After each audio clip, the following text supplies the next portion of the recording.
Ada seorang laki-laki di tanah Uz bernama Ayub. Orang itu saleh dan jujur, dia takut Allah dan menjauhi kejahatan. Saudara, Ayub ini dikatakan orang saleh. Nah, saudara-saudara, menariknya bahwa kesalehan Ayub itu diakui langsung oleh Tuhan. Di pasal 1 ayat 5 dikatakan, Ayub memanggil mereka dan menguduskan mereka. Ya. Lalu keesokan harinya pagi-pagi benar bangunlah Ayub, dia mempersembahkan korban bakaran sebanyak jumlah mereka sekalian. Nah, bayangkan saudara, kesalehan Ayub juga terlihat dari situ. Dan luar biasanya saudara, sekali lagi, itu diakui oleh Tuhan. Saudara, mungkin saudara bisa lihat saya, saudara bilang, wah Pak Ezra ini orang saleh. Tapi belum tentu di mata Tuhan begitu. Saudara bisa nilai orang di sana, itu orang saleh. Tapi belum tentu di hadapan Tuhan dia orang saleh. Tapi Ayub ini, Tuhan sendiri yang mengakuinya. Bahkan Tuhan mengakui kesalehan Ayub. Itu di hadapan iblis. Lihat ayat 8. Lalu bertanyalah Tuhan kepada iblis, apakah engkau memperhatikan hambaku Ayub?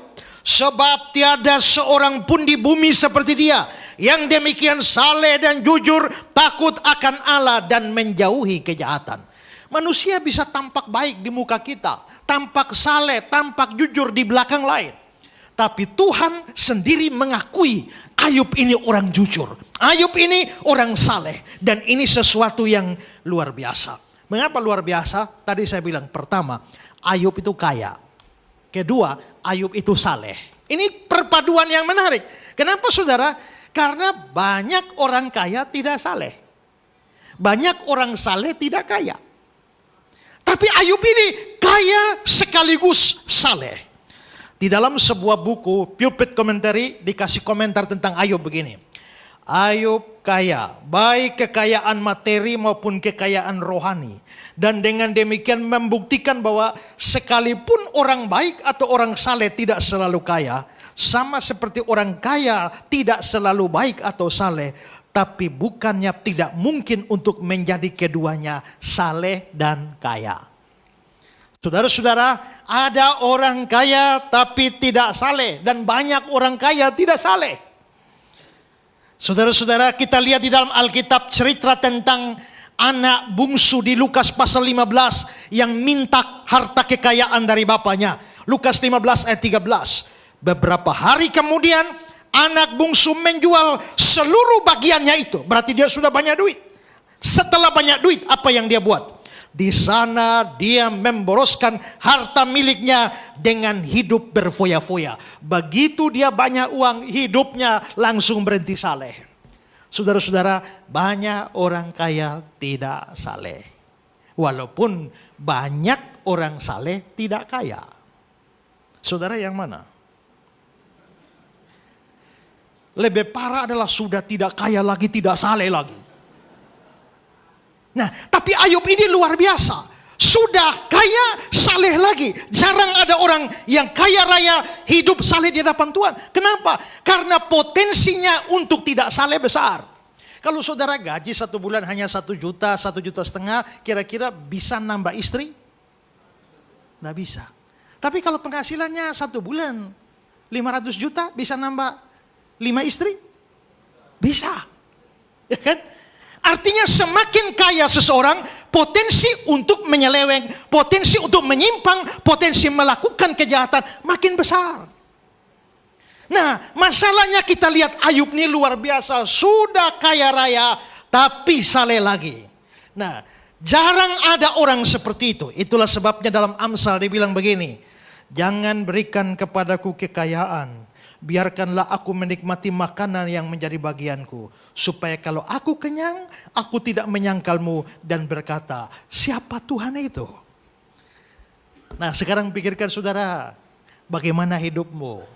Apakah setelah berkat-berkat jasmani yang Tuhan sudah berikan sebanyak itu yang saudara nikmati sekarang, entah bisa dikatakan kaya atau tidak, tapi saleh atau tidak? Takut Tuhan atau tidak? Jujur atau tidak? Di sini kita melihat figur Ayub yang luar biasa. Ya, itu hal pertama. Lalu hal kedua saudara yang saya mau bahas adalah mari kita lihat penderitaan atau badai yang dihadapi Ayub. Di Ayub pasal 1 kita melihat ada kesepakatan antara iblis dan Tuhan di dalam memberikan cobaan atau ujian bagi Ayub. Pasal 1. Pada suatu hari datanglah anak-anak Allah ini malaikat, menghadap Tuhan, dan di antara mereka datang juga iblis. Kok iblis bisa datang? Ngumpul di mana ini? Di surga. Kok iblis bisa masuk surga? Ya, kalau Tuhan izinkan. Kalau Tuhan tidak izinkan, tidak bisa. Maka bertanyalah Tuhan kepada iblis, dari mana engkau? Lalu jawab iblis kepada Tuhan, dari perjalanan mengelilingi dan menjelajah bumi. Lalu bertanyalah Tuhan kepada iblis, apakah engkau memperhatikan hambaku Ayub? Sebab tiada seorang pun di bumi seperti dia, yang demikian saleh dan jujur, takut akan Allah, menjauhi kejahatan. Lalu jawab iblis kepadanya, apakah dengan tidak mendapat apa-apa Ayub takut akan Allah? Bukankah engkau yang membuat pagar sekeliling dia dan rumahnya, serta segala yang dimilikinya? Apa yang dikerjakan kau berkati, apa yang dimiliki makin bertambah di negeri itu. Tetapi ulurkan tanganmu, jamalah segala yang dipunyai, dia pasti mengutuki engkau di hadapan Tuhan. Akhirnya Tuhan izinkan. Di sini kelihatannya Tuhan bekerja sama dengan iblis. Kok bisa? Ya, karena masing-masing punya kepentingan. Iblis punya maksud jahat menghancurkan Ayub, tapi Tuhan punya maksud baik supaya iman Ayub diuji. Karena itu masing-masing punya kepentingan. Iblis diizinkan Tuhan serang Ayub. Maka disitulah, sejak itulah penderitaan demi penderitaan, badai, kesukaran itu datang menimpa Ayub. Sekarang saya ingin mengajak saudara melihat lebih dalam apa saja hal yang dialami oleh Ayub. Pertama saudara, Ayub kehilangan harta kekayaannya. Dalam waktu singkat, ludes semua harta, termasuk ternaknya, kebunnya, harta lain-lain, habis semua. Ayat 14 sampai 17. Sedang lembu sapi membajak, keledai-keledai betina makan rumput di sebelahnya. Datanglah orang-orang Sheba menyerang dan merampas serta memukul penjaga dengan mata pedang. Sementara orang itu bicara, datang orang lain dan berkata, api telah menyambar dari langit, membakar serta memakan habis kambing domba penjaga-penjaganya. Sementara orang itu berbicara, datang orang lain, orang Kasdim membentuk 3 pasukan, lalu menyerbu unta-unta, merampasnya serta memukul penjaganya dengan mata pedang.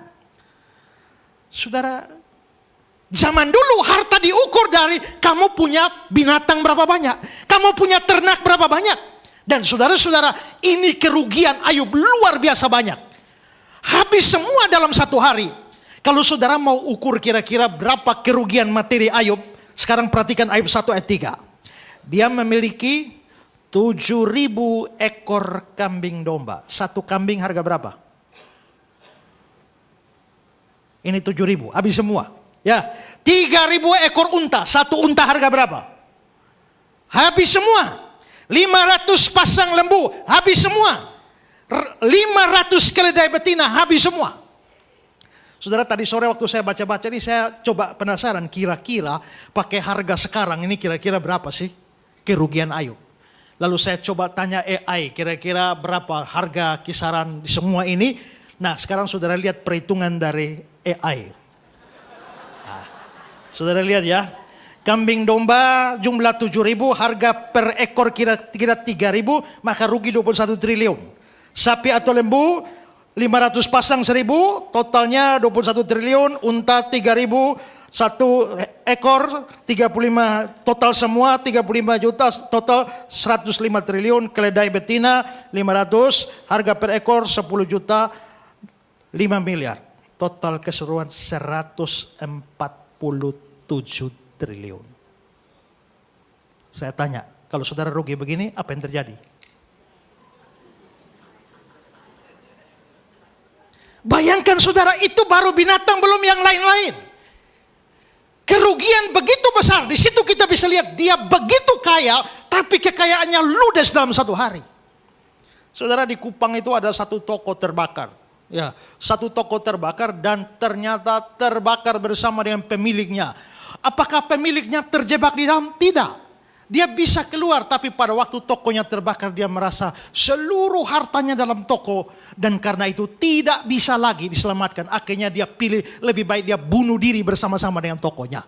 Maka dia bisa keluar, tapi tidak keluar, dan akhirnya dia mati terbakar karena sukar untuk menerima rasa kehilangan begitu banyak.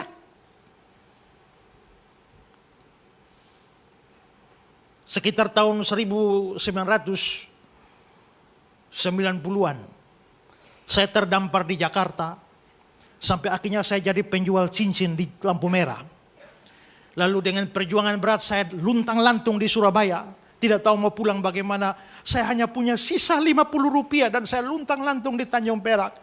Saya lihat ada batu bata tinggi dan saya naik duduk sambil merenungkan nasib. Hanya pegang 50 dan 50 rupiah ternyata jatuh di sela-sela batu bata itu. Dan saat itu saya nangis luar biasa. Padahal hanya 50 perak. Bayangkan saudara, seandainya saudara kehilangan 147 triliun, itu apa yang terjadi bagi saudara? Bisa-bisa bunuh diri.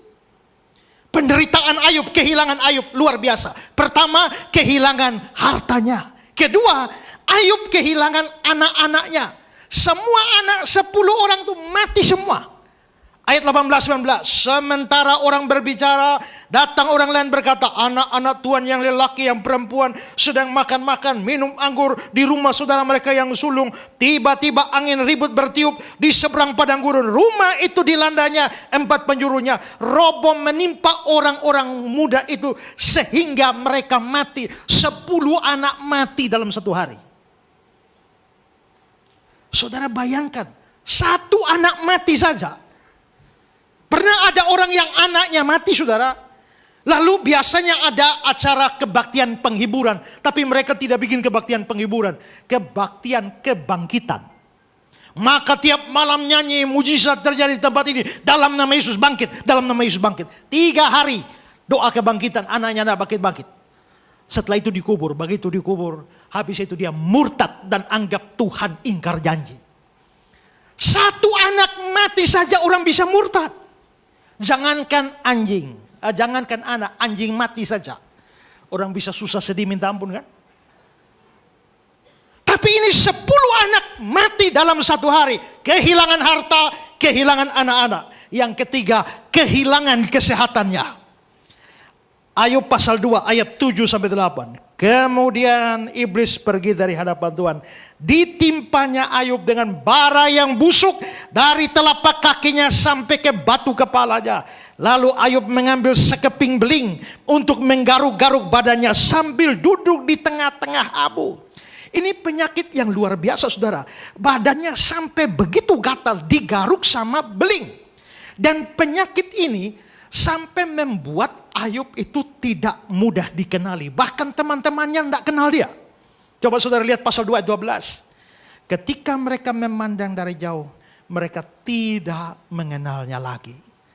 Saudara sakit apa sampai orang dekat saudara tidak kenal saudara? Ini penyakit fisik yang luar biasa. Bandingkan dalam pasal 7 ayat 5. Berenga dan abu menutupi tubuhku, kulitku menjadi keras lalu pecah.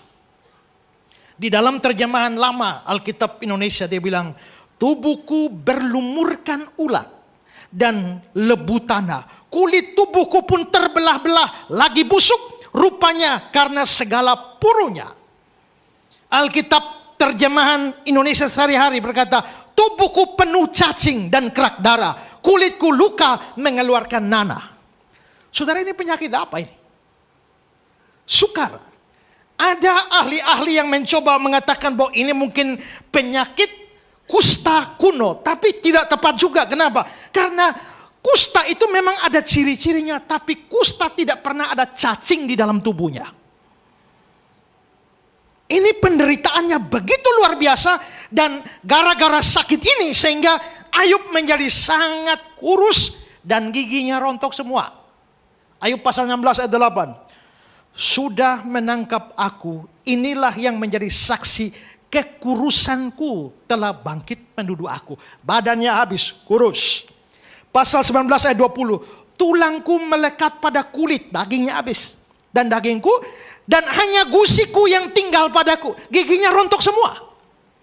Kalau saya sudah ngomong begini, saudara bayangkan coba kira-kira modelnya bagaimana. Ya.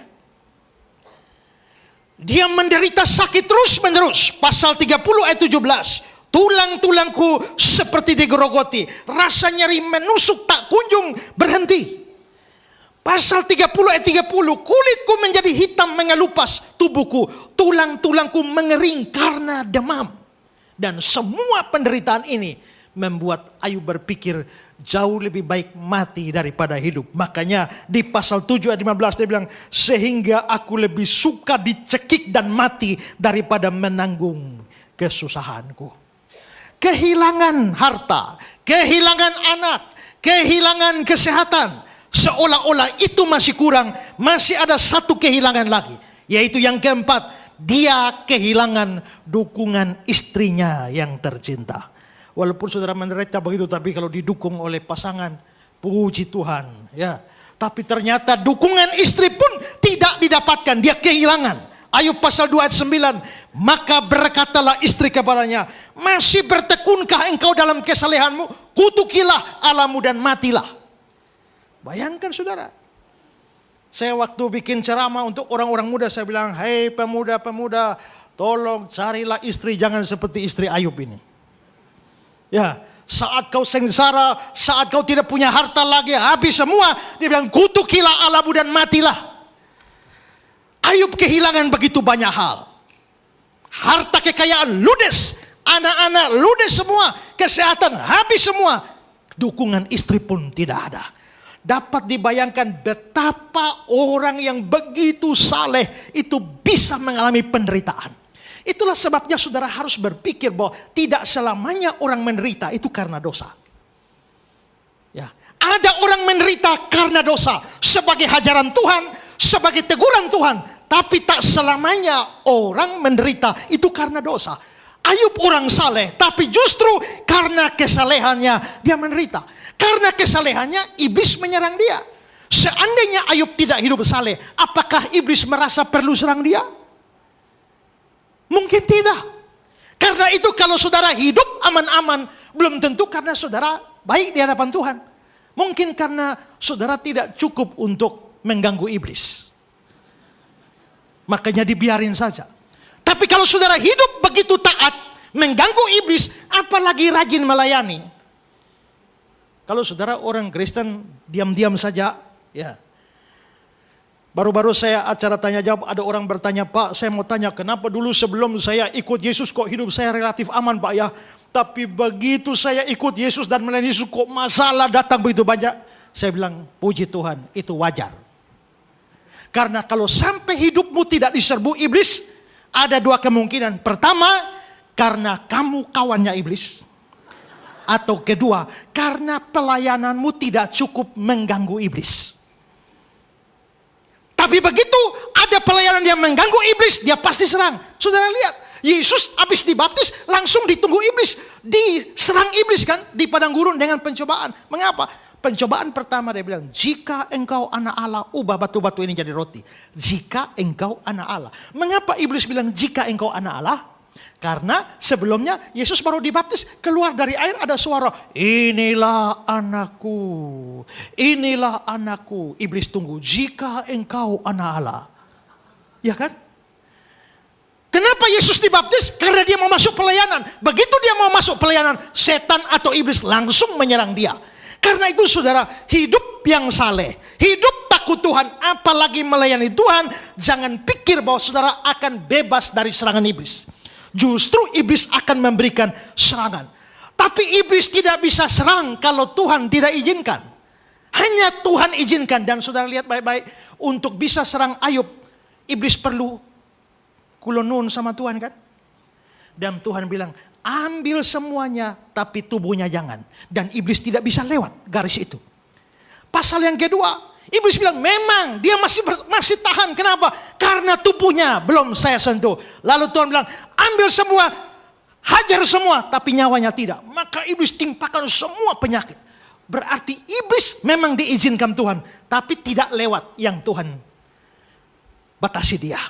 Karena itu saudara-saudara, jangan berpikir bahwa hidup Kristen pasti aman-aman saja. Bisa jadi justru karena kesalehan, karena ketaatan, karena kesungguhan di dalam pelayanan. Itulah yang membuat iblis menyerang kita. Dan apa yang terjadi pada Ayub itu mendadak semua seperti pengalaman murid-murid yang dihantam badai di Lukas 8 ayat 23. Sekonyong-konyong turunlah taufan ke danau itu. Nah karena itu saudara-saudara, maka kalau itu bisa terjadi pada Ayub, itu bisa terjadi pada saya dan saudara. Tapi yang paling penting adalah bagaimana kita bersikap terhadap semua ini.